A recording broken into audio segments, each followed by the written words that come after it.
As the temperature cools, the days grow shorter and the wind picks up to remove the leaves from their trees. The veil between the seen and the unseen worlds thins, and the living and the spirit worlds collide, and the elements of air and ether or spirit increase. The Taurus Full Moon arrives just after Samhain this year, and today we'll learn how to harness the energy of this astrological transit to do your deep shadow work, heal your generational trauma, and honor your ancestors through sacred ritual this Scorpio season. What is up, my witches? Welcome to the Queer Soul Alchemy podcast, where we help queer folks connect with supportive community, embrace their authentic selves, and explore spirituality, yoga, and astrology. I'm your host, Lee Davey. What is up, everyone? Welcome back to the podcast. I'm your favorite queer and beat priestess, Lee Davey, your humble soul shepherd, your inner alchemy doula, your dad on vacation if your dad was the gay witch next door just casually teaching you spell work. And in this episode, we are diving deep into the astrology of Samhain 2025, including the Taurus Full Moon that's coming up on November 5th, and how to use this Scorpio-Taurus axis in astrology to work your magic, do your shadow work, and heal yourself with the energy of this pagan high holy day. And you guys, I wouldn't be doing my job if I didn't empower you to heal yourself and grow spiritually within a safe community. So today I will also be sharing a Samhain ritual that you can perform on your own at home or with others to honor your ancestors and grow spiritually with this Taurus full moon. But first, new episodes of this podcast drop every Thursday on Spotify, Apple Podcasts, and YouTube. And wherever you're listening from, please help me stay sane and feel like I'm not just screaming into the vast and lawless black hole of the internet by leaving me a like, a comment, a nice little 5-star review. And if you listen regularly, you guys, please make sure that you're subscribed, especially my friends over there in Apple Podcasts.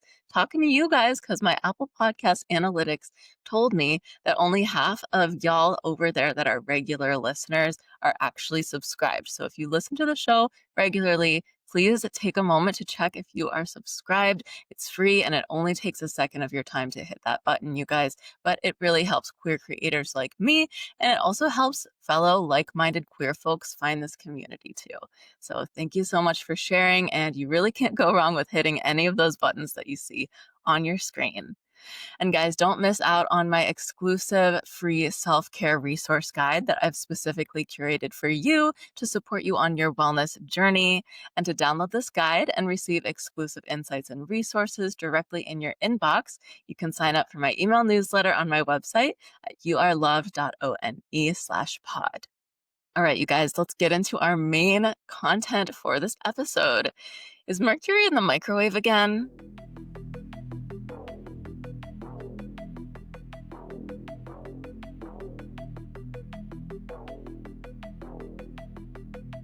Okay, so Mercury is not in the microwave yet. It's going back in the microwave very soon, but we'll get to that, you guys, okay? So like I said at the beginning, as the temperature cools, the days are growing shorter and the wind is picking up to remove the leaves from their trees. The kiddos have gone back to school and the veil between the seen and the unseen worlds is thinning. You guys, in Ayurveda, autumn, the fall is considered Vata season as the elements of air and ether or spirit increase. And it's recognized across cultures as a sacred time of the year for honoring the dead, honoring our ancestors. And the culmination of this season is referred to by many different names, such as Samhain, All Hallows Eve, Halloween, All Saints Day, also Dia de los Muertos.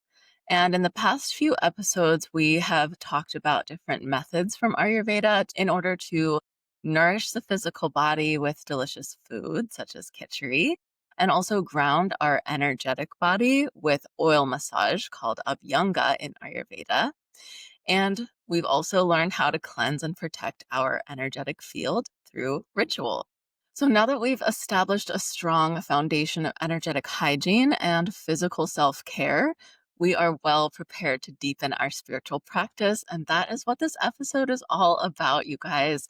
The astrology of this coming week is so potent for shadow work. So let's dive into it, starting with the Taurus full moon that's coming up right after Samhain on November 5th. And this is going to be highlighting the Scorpio Taurus axis, like I mentioned in the intro, because we have the sun in this sign of Scorpio currently. It just got there on October 23rd, and it will be there through most of November. And then also highlighting Taurus energy because we have this full moon in Taurus. So Taurus and Scorpio are on what I call the axis of comfort. They're approaching the themes and sensual aspects of comfort, but from completely different perspectives. And Taurus rules the second house, Scorpio rules the eighth house. So second house and eighth house energies are also being activated on this lunation during this time. So let's talk about the archetype of Taurus in a little bit more detail. Taurus is the archetype of the bull, and the sun is in the sign of Taurus from April 20th to May 20th. So this is a fixed earth sign, very representative of Mother Earth, and it's also ruled by the planet Venus. So Tauruses are soft yet sturdy, and they embody stability. They're very hard workers, lots of physical energy. And when the world seems to be falling apart, a high vibrational Taurus is a rock of dependability and an oasis of calm. This fixed earth energy really tends to be practical, grounded, can be very patient, steady, but because of that fixed earth quality, it's also notorious for being stubborn, and it's the bull, so Taurus can be bull-headed. Taurus energy also prioritizes comfort, and part of that comfort for this energy is being in control. As I mentioned, the Taurus Scorpio axis is the fixed axis that has to do with comfort, and a lot of comfort comes from whether we have a sense of control, right? So this fixed axis deals with control and power around the theme of comfort. And because of this desire for control, Taurus can be very committed, but again, very stubborn. So they like things the way they like them. Taurus loves routines and predictability because, again, it gives them that control. And so as such, they tend to have a lot of like inertia. Even if they recognize a need for change, they can just be very headstrong, very bullheaded. So at best, they're set in their ways, but at worst, they can even become like obstinate, like willfully defiant. Sometimes it can feel like they're made of cement and like any feedback just kind of bounces right off of them. But that's kind of the double-edged sword of Taurus energy. They're so there, they're so dependable, stable, able to just handle a lot and show up for a lot, and very hard workers.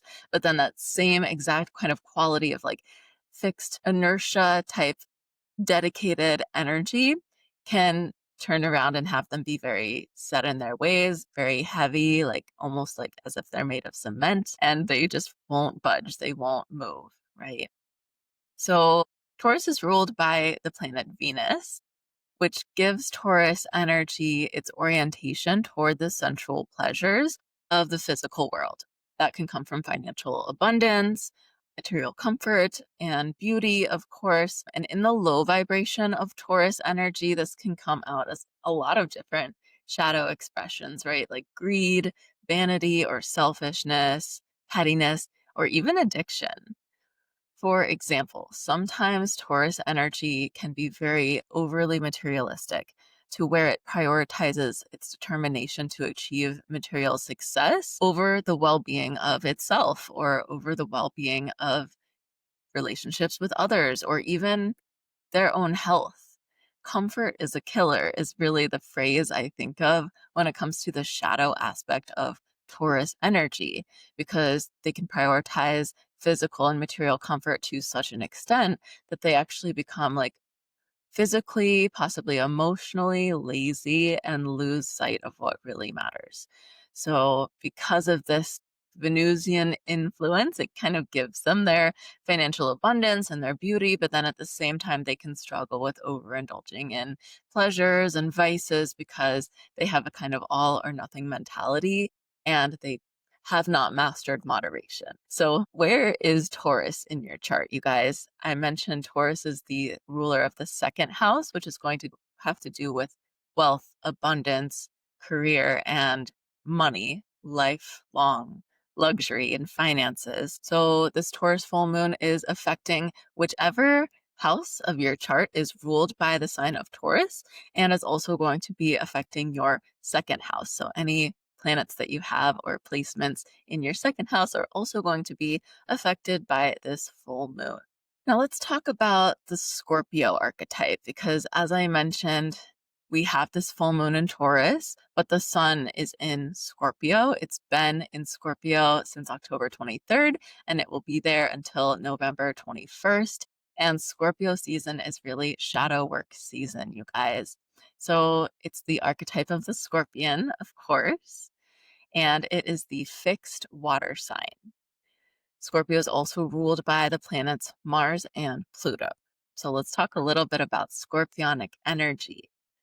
Scorpio energy comes off as being mysterious, complex, even intimidating. And like all water signs, Scorpios are highly intuitive, perceptive, keenly insightful, keenly aware. And all of these qualities, kind of, others may find them a little unnerving, right?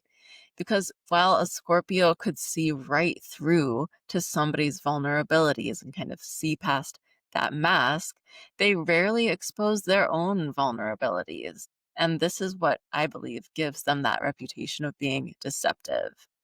But it really all comes down to the vibration of that Scorpio, right? There's always a high vibration and a low vibration of every single one of these archetypes that we talk about, you guys. So Scorpio energy, it's not deceptive per se, it doesn't spread lies per se, but they're masters of revealing certain truths while concealing others. So they'll hide certain things and share certain things, just depending on what is beneficial, depending on the situation. Is that manipulative? Well, it depends on the vibration. The key point here is that scorpionic energy is very private. It's intentional about the information that it reveals. And this, coupled with their intuitive awareness of other people's subconscious or conscious motivation, gives them that psychological edge, right? And that psychological edge is what could be intimidating, it could be deceptive, could be manipulative, right? If it's used for harm, or it could be extremely intuitive, perceptive, insightful, like helpful, also very deeply compassionate, loving, and emotionally intelligent, right? So it can be used for good or for harm. It just depends on the vibration. So we always want to be aware of the lower vibrations of these energies that we're working with as we're working with them so that we can recognize that and lift the vibration, right? We're aiming to embody more of that higher vibration, but it's through the lower vibration that we kind of learn the major lessons and do a lot of that shadow work, right? So the lower vibration is not necessarily bad. It's just different parts of the whole. And there's always something to learn from with every single one of these archetypes that we work with throughout the year, and they're all found within us. So it's just a way of self reflection, really. So, in truth, Scorpios fear vulnerability and they may experience a lot of feeling betrayed within their lifetime. Part of the reason they're afraid of vulnerability is because they've experienced that betrayal and because maybe at some point in life it was not safe for them to be seen and known deeply. And so this placement often comes with trauma of some sort because Scorpio rules that eighth house. So, eighth house getting illuminated as well. The eighth house rules trauma, obsession, addiction, money owed, debts, whether it's money you owe or that's owed to you, taboos, sex. So, eighth house has all of those kind of darker themes, and Scorpio rules the eighth house. And so, a lot of times, somebody with a strong Scorpio placement, for example, I have a Scorpio rising, will have a lot of past experiences with trauma and betrayal. And so the Scorpio native may tend to have a kind of like jaded perspective, seeing the world as lonely and ruthless, kind of a dog eat dog view of the world. And they might have learned through their hardship that being vulnerable and opening up to others gives others power over them, because Scorpios also have a need to be in control. Like Taurus, how it has its routines. Taurus likes predictability, so that can kind of make it feel in control.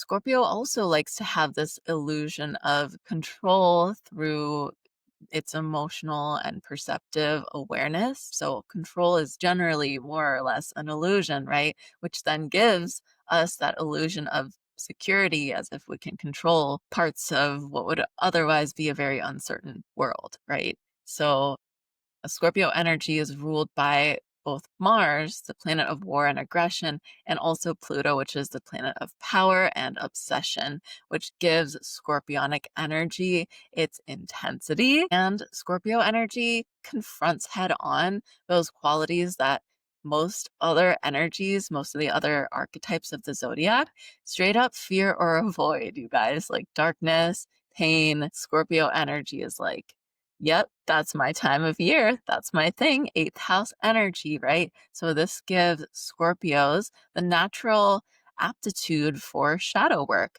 And a Scorpio ascendant like myself will tell you, if you have Scorpio in any strong placement, but especially if for Scorpio, Sun, Moon, Rising, will tell you that you have to evolve and evolve and evolve again and again. Like, I feel like I've lived 10 lifetimes in just one singular lifetime, you guys. I have noticed that I have quite a few Scorpio ascendants that end up being attracted to my work. And I think it's like a vibrational resonance with this transformative energy. So Pluto is also the planet of transformation, as well as like obsession, power, taboo, energy. And because of this transformative quality, Scorpio energy is death and rebirth and transformation. It's like dying in order to be reborn. And so, again, Scorpio energy is very naturally attuned to practicing shadow work. That's why Scorpio season is the perfect time to do some shadow work, and why Samhain is such a powerful opportunity to honor ancestors, work with that generational healing, and then move forward in a more whole state after having done this shadow work, right? Nobody said that it was easy, but Scorpionic energy is, in a sense, comfortable in this darkness, in this pain and death. When we're in that lower vibration, it's almost like darkness could be a place to hide, right? We can be like attached to a victim mentality or this constant betrayal, right? Pain can be an excuse not to trust, not to love, not to try and connect. So, again, the question really becomes, will we transmute this energy for good, or will we use it to create harm to ourselves or to others? Now, that shadow quality within us, as long as it remains subconscious or unconscious, it really runs us a lot more than we realize. It really drives our decisions. So the longer the shadow aspect, which, by the way, if you're not sure what that term really means, our shadow self is really all the parts of ourselves that we have been trained, or just we personally feel that we shame those parts of ourselves, or those parts don't belong, those parts aren't okay. It's like the parts of ourselves that our conscious mind or our ego, what we would try to express ourselves to be, how we identify, like the type of person that we identify with and our character, wouldn't necessarily be proud of those aspects of ourselves. So any part of ourselves that on some level we don't accept, or we're ashamed of, or we feel like we have to hide and like push under the surface, maybe even hiding from ourselves, right? Pushing under the surface of consciousness, that is all our shadow self. And as long as it stays under the surface of consciousness, it runs us a lot more than what we realize. And so, shadow work is the process of bringing that darkness, all that dark scorpionic eighth house stuff, and dragging it into the light of consciousness. Not to say, like, hey, this is bad and I'm going to like purify it and get rid of it forever. No, those things are part of you just as much as we have to have nighttime in order to have daytime. And so, in order to have those positive qualities that our ego or our higher self would be happy to claim and proud of us to claim, we also have to have those qualities that give us opportunities to grow and learn, because we come to this earth school in order to grow and learn. And when we do that shadow work, when we bring what was previously subconscious or unconscious into the light of consciousness, we integrate those parts of ourselves and we become more whole. So instead of subconsciously ignoring, shoving, and pushing down, where those shadow qualities then end up coming out sideways in other ways, because the energy has to be expressed, you guys. It could be expressed in a healthy way or in an unhealthy subconscious way that's probably pretty problematic. And this doesn't mean, again, that we're trying to like fix ourselves or get rid of those shadow qualities, but just simply by bringing them into the light, acknowledging them. Oftentimes, when there is a shadow aspect or a shadow trait that we're particularly activated by or feel a lot of shame around, it is because there is some inner child work and inner child healing that is asking to be done. So when we have these really, really strong emotions, or if we feel ashamed, it is because our inner child is really, really hurting. And it's good to be triggered, actually. It's good to be like realizing, oh, I'm really activated right now. And this particular scenario or person or thought process is really like bringing up a lot for me. It's bringing up a lot of pain. And that pain is showing me a place where my inner child is asking for love, attention, or healing of some sort. And I can now provide that love, attention, and healing to myself, just simply holding space for those parts of yourself that are wounded, those parts that do need love and do need that light of consciousness and just need to be seen and like acknowledged. Literally half the time, that's all it is. Just like seeing, acknowledging, and loving your inner child in that moment and then working through it and letting it go. But, easier said than done. That process can bring up a lot. Like our ego, our protective mechanisms naturally want to kind of avoid those really strong emotions, especially like shame, because when we're a child and we are experiencing that, our emotions get so intense that we literally feel like we're going to die. Our emotions when we're children are so intense because we are helpless and need to be able to cry out and get attention. And before we are able to use words to express our needs, like crying was the only way to express our needs. And what makes us cry? Emotions, right? Anger, frustration, fear, grief, sadness. Some of this shadow work stuff that gets encoded into our nervous system pre-verbal, like before we start speaking. Pre-verbal trauma can actually get encoded into our nervous system to where we like may not even consciously have an understanding or memory connected with why something triggers us. Our body just knows. And so that's where somatic therapy comes in. And I'm digressing, but this is all just to say both Scorpio and Taurus are very involved with the physical body. And part of our shadow work, you guys, can be working with the physical body and working with these themes of comfort within our nervous system and within our own bodies, right? And having that safety, that sense of home within our own bodies can really fortify us against the constant changing and ebbs and flows of life. So, all right, let's ground this in, you guys. Where is Taurus in your chart? What house is ruled by Taurus, or what do you have in your second house? And then same thing for Scorpio.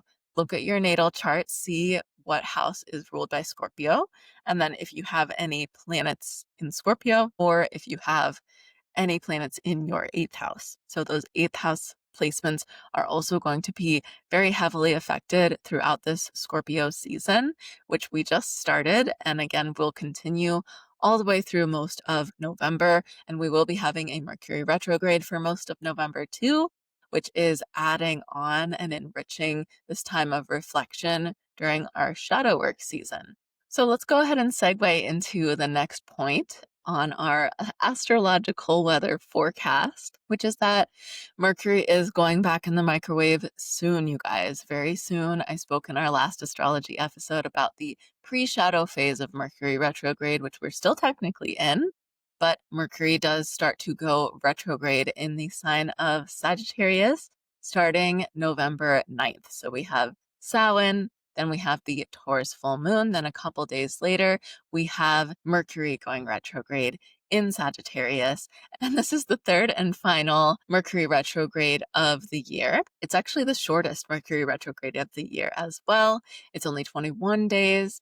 in November versus our March Mercury retrograde was 25 days. And then the July Mercury retrograde this year was 26 days. So short little year in review period, kind of neatly packaged into a 3-week segment. And halfway through that 3-week retrograde period is going to be our new moon in the sign of Scorpio. So, still continuing to work with scorpionic energies and shadow work energies really throughout, you guys. That's why I'm suggesting start planting your seeds of intention now. You can continue to water those seeds as we approach the full moon in Taurus. And then by the time we get to the Scorpio new moon, which is on November 19th, we will track our progress with the shadow work intentions that we are setting right now at the beginning of Scorpio season. So it's not a full lunation cycle from the Taurus full moon to the Scorpio new moon. But if you think back to the Libra new moon that we just had a couple weeks ago, if you haven't seen that episode yet, guys, go back and give it a listen because the energy from that is still affecting us right now as we are wrapping up the lessons of Libra season. Venus is still in Libra for a couple more days until it moves into the sign of Scorpio very soon. A full lunation cycle would be new moon to new moon or full moon to full moon. So we had the Libra new moon, and then the completion of the lunation cycle would be with the next new moon, which is in Scorpio in the middle of November. So you guys, the other thing I want to touch on with this Mercury retrograde in Sagittarius is that Mercury is unfortunately in what's called detriment in the sign of Sagittarius. So Mercury is the ruler of both Gemini and Virgo, and the opposite of those signs are Sagittarius and Pisces. We have Sagittarius and Gemini on an axis, Virgo and Pisces on an axis. Gemini and Virgo are both ruled by Mercury, which means the opposite signs from them, Sagittarius and Pisces, are in detriment. They're the opposite of their rulership. Basically, this means that Mercury does not like being in Sagittarius. It's not a very happy placement. It's not a very coherent placement. Mercury is the planet of intellect, communication, writing, and the mind. So I don't know, you guys, typical Mercury retrograde protocol should definitely be followed, which I'll get into in a minute. But I just bring this up because Sagittarius is a fire sign. We also have Mars moving into Sagittarius on November 4th, so the day before the Taurus full moon. And y'all know shit kind of gets crazy when we have a full moon, and then we have Mercury in retrograde in a fire sign and Mars in the fire sign Sagittarius as well. Anytime Mars is in a fire sign, things can be a little bit intense, a little bit unpredictable, especially because Sagittarius is a mutable fire sign, but Mars is the god of war and aggression and destruction. So anytime we have Mars moving into a fire sign, things can be a little bit tense, possibly violent. I don't want to predict anything negative, but just sit tight. I would really suggest for the whole month of November, typical Mercury retrograde protocol would be avoiding signing contracts, avoiding going into major agreements with anybody, making major purchases like a home or a car, and just generally not starting new things or making new commitments because Mercury is retrograde. So then when it starts moving forward again, it's just not good juju. It's not auspicious to make those type of agreements because Mercury also rules those type of agreements and contracts. So it's not auspicious to make those when Mercury is retrograde, especially not in the sign of Mercury's detriment, which would be Sagittarius. And on top of that, we have the full moon. It's kind of like a recipe for a lot of intensity, guys. And if you are trying to push projects forward and make progress and make things happen during this time, you might end up really frustrated. Best practice during Mercury retrograde is to go back and review things that you've worked on previously. Maybe you have a handful of half-finished projects that just kind of got shoved into the back corner or the garage or the workshop, whatever, just kind of never to be seen from again, right? So Mercury retrograde is a really great time to go back to those projects and actually finish them up, like revision, re-go over. Maybe you want to organize some things in your home, or maybe you have files on your computer you want to sort out, something like that. Things that have been unfinished previously, or just things that you want to kind of re-go over, reevaluate, and consider. Those are all really great ways to be productive during a Mercury retrograde. But trying to start new projects or push things forward that are new is just not really going to work out all that well during a Mercury retrograde. Take it from somebody who has literally experimented with that and tracked that for years. At this point, I just kind of surrender and say, all right, I'm not going to try to like actually start anything new while Mercury is retrograde, because straight up technology, communication, transportation, like things just get so haywire, and the universe will just literally be like, nope, nope, nope, nope. So anyway, that is my advice for surviving Mercury retrograde, you guys. And then last thing I wanted to touch on with that is, because it is in the sign of Sagittarius, just on the world stage, I also mentioned Mars going into Sagittarius. We might be seeing a lot of ninth house themes get activated. Sagittarius rules the ninth house, which would be related to like political ideologies, beliefs, the legal system, the justice system, also philosophy, religion, like large scale cultural and social beliefs. So I'm also kind of looking forward to seeing what happens this November while Mercury is retrograde in Sagittarius on the world stage, just because Sagittarius is the mutable fire sign, but it's also the archetype of the philosopher and the professor. So it's an archetype of wisdom and expanding our horizons. It's also ruled by Jupiter, which is a benefic planet, which gives Sagittarius its naturally optimistic, positive, joyful, lucky energy. So, and because again, Sagittarius has to do with those themes of like law and order, political ideologies, religious beliefs, travel, also foreign relations. I do have some hope here, you guys. I am really hoping that at least here in the US, we're going to be using this transit as a collective to go back over things like revisiting our ethos as a collective and revisiting our political system, reevaluating, restructuring, and doing that collective shadow work. Also, with the themes of Taurus and the Taurus full moon, if we apply that shadow quality of Taurus to our current paradigm, our current social structures, I think we can probably see a lot of those more shadow aspects of Taurus coming through, right? But a full moon, anytime we have a full moon, it's going to be a moment of shining the light of consciousness. The sun represents our consciousness, the moon represents our subconscious or our unconscious.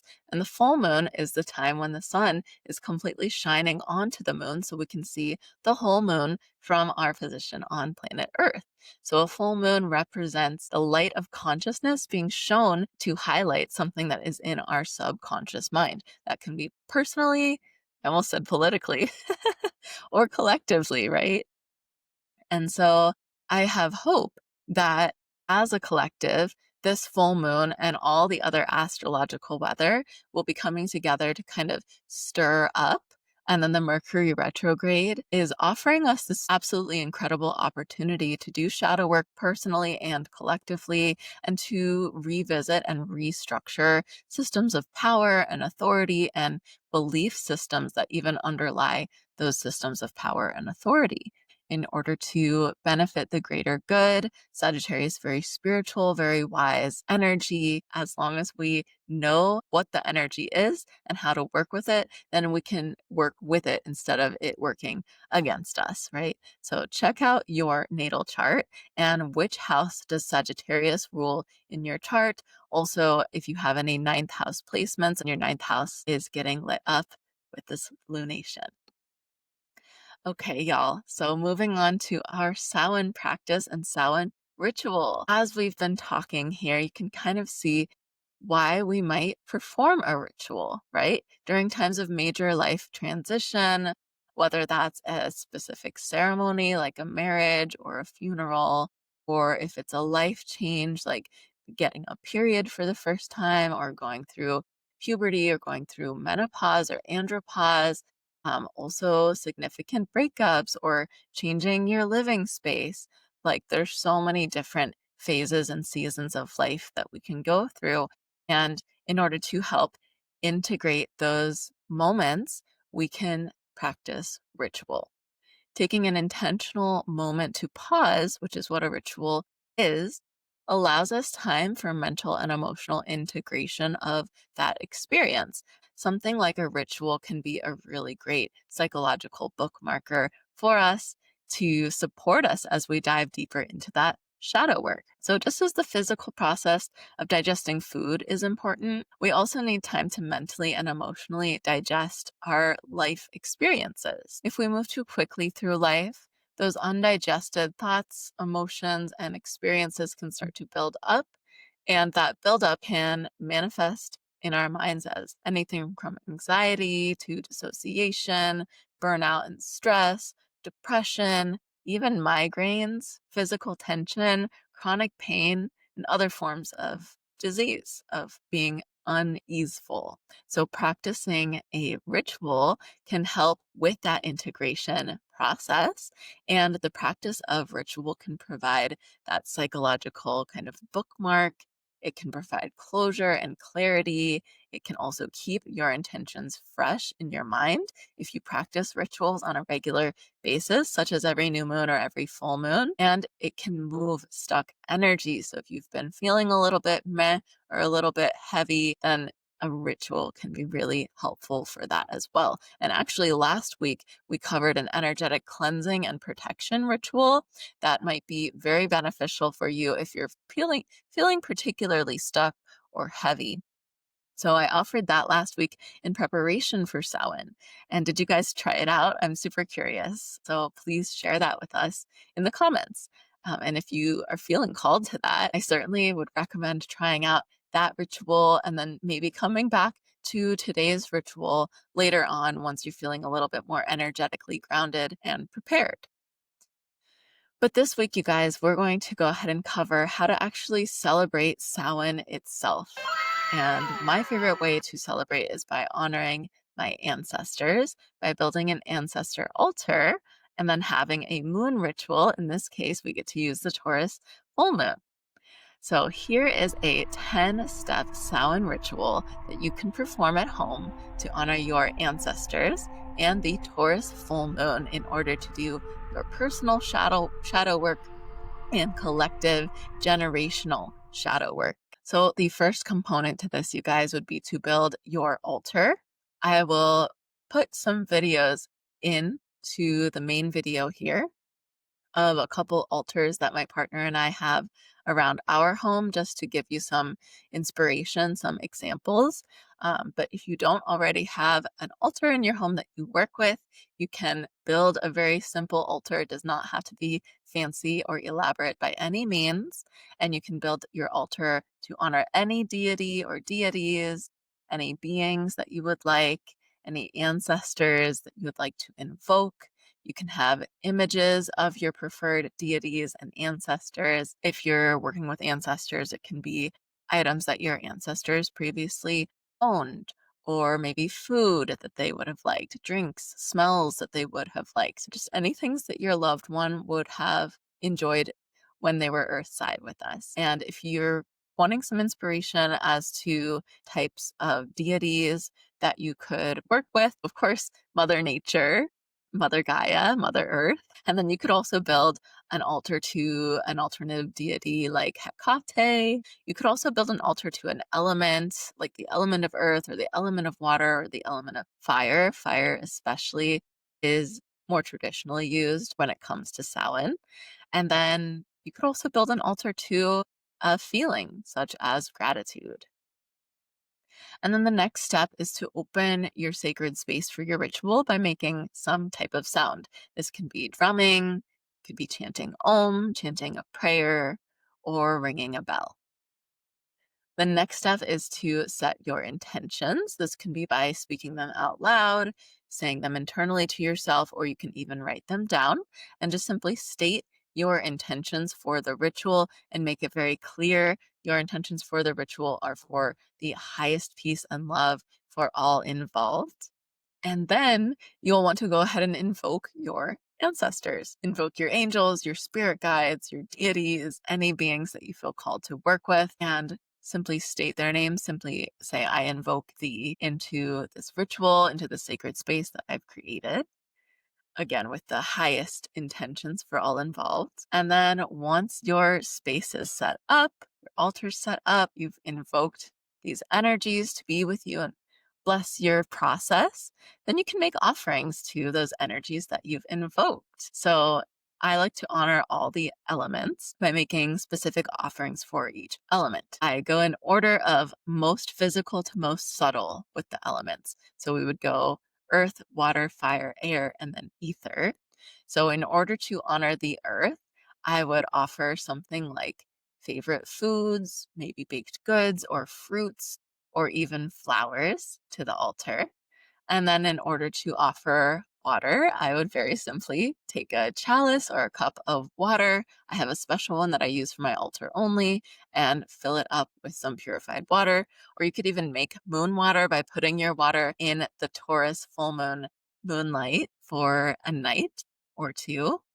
In order to offer fire, you could simply have a candle or a few candles on your altar.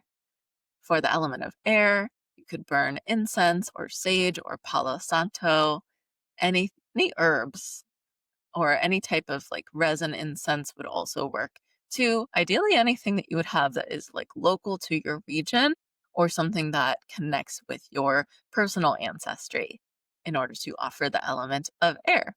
And also make any other offerings that you feel called to the altar. And the next step would be to offer the element of ether, which is represented by you and your spirit. So you can do a breath work practice in front of your altar while you've had sacred space called in. You can do your meditation practice. You can do a chanting or a prayer practice.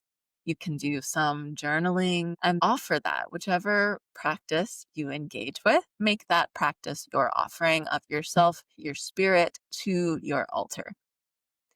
And then seal in that offering by pulling an oracle card, or if you have a preferred method of divination or any kind of scrying, kind of clarify your own internal guidance that you've received from your practice. Sometimes it's just really nice to have that external representation in order to confirm and clarify maybe what you've already received as a download during your practice. And then you can journal on that as well if you would like.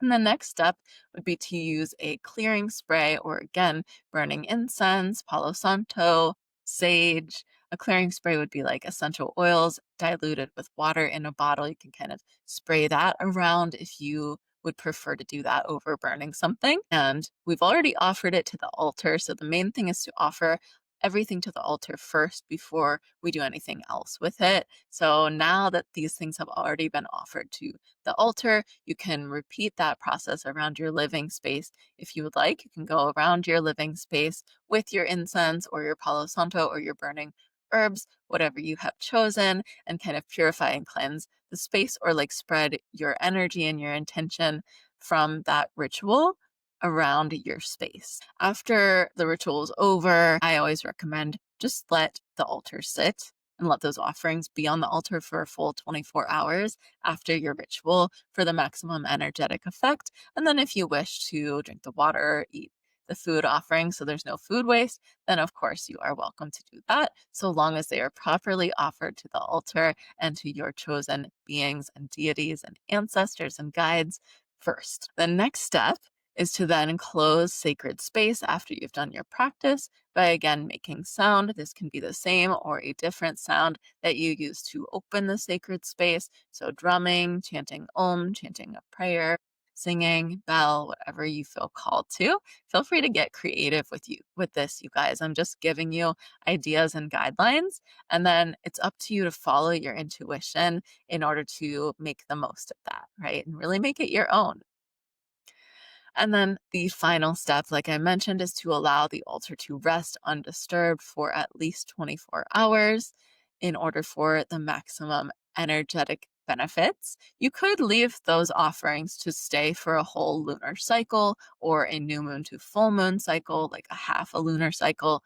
Or you can, again, if you don't want to have food waste, just make use of that food or that water on your own. It just kind of depends again on your preference. So this month's ritual challenge ties in really nicely with the rest of this Samhain/slash full moon ritual.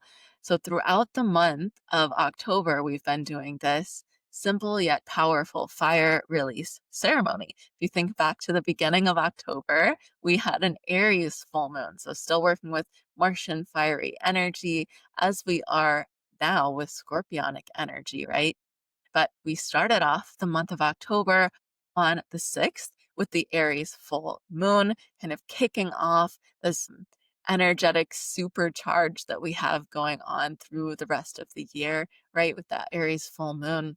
And then we also had the Libra new moon on October 21st. And we repeated the fire releasing ritual for the new moon in order to focus on releasing old fears, patterns, stuck cycles or stories. And with Libra new moon, especially releasing any kind of unbalanced or codependent relationship dynamics. Now, for the Taurus full moon, I would like to invite us to claim abundance. We really focused on releasing with those Aries and Libra lunations. And now, with the theme of Taurus and Scorpio, working with control and comfort, I want to invite us to call in more comfort, call in more intentionality in order to be supported in our shadow work, or call in whatever you feel is right for you. So whatever your intentions are, you can write those down. Whatever you're ready to call into your field. Say you've invoked your ancestors and your guides and you've affirmed your intentions for the highest good of all beings. And then you're like making your offerings, including lighting a candle in order to then burn the paper where you've written your intentions. So like as part of your offerings, you could also offer your intentions, right? Like that could be your ether portion of your offerings. You could do a little short meditation, pull an oracle card, do some journaling, and write down your intentions for this lunation. And then with your offered candle that you've lit, just simply burn those intentions. And yes, we're still burning the intentions, not to let them go, but to let go of the attachment to the outcome of them. So we're still manifesting those intentions, but from a place of trust and faith and openness in what the universe provides, rather than from a place of like, I need to have this and own this and like control this and make sure this happens, right? So we're using that scorpionic energy of releasing death, rebirth, transformation in order to call in abundance, right? Call in that approach to comfort that we need depending on what season of our life we're in or where we're at right now. So when you burn your intentions as the smoke rises, you can visualize that energy just being released back into the universe as an offering, as well as you are offering your energy to this higher purpose. And if you're feeling extra witchy, you guys, please share your ritual with me on Instagram. You can tag me at Queer Soul Alchemy, and I'll be happy to share your ritual and we can celebrate your magic together. I love to see it. So, in conclusion, in this episode, we discussed in detail the astrological archetypes that are playing into the energy of this year's Samhain and how to work your magic with the Taurus full moon that's coming up just after Samhain on November 5th. We talked about the symbolism of the Scorpio Taurus axis and how these signs approach the theme of comfort, but from opposite perspectives, which makes them perfect for doing shadow work. And finally, we covered a Samhain ritual practice that you can do on your own at home to support your own inner healing, spiritual growth, and honor your ancestors. If you guys want to dive deep into the details of your natal astrology chart, you can book a personal astrology reading with me on my website at youareloved.one/readings. And I'd be so honored to dive deep into your natal chart and give you all the details, answer your questions, and see how this astrological weather might be affecting you personally. And I love working with clients to reconnect with their bodies, ground and cleanse their energy, and open their hearts to receive during our community half-day yoga retreats. So I'm really excited to announce that I do have another half-day yoga retreat coming up in December. Please join us for Inner Winter, a half-day yoga retreat for deep soul nourishment on Sunday, December 14th at Cultivate Yoga in Avon, Ohio from 1 to 5 p.m. We'll be doing an extended yoga sadhana or yogic spiritual practice where I will guide you through slow flow yoga poses, breath work, chanting, intention setting, guided meditation, and a sound bath journey. And we will finish up with hot cacao and yummy healthy snacks that I prepare for you, and an integration circle to unwind and build community and integrate from the experience. So if you're interested in joining that, please register at the Inner Winter link that I've put in the show notes for you guys. Thank you so much for tuning in. And until next time, let's stay connected and stay witchy. I'll talk to you soon, and blessed be. With all my love, Lee Davy.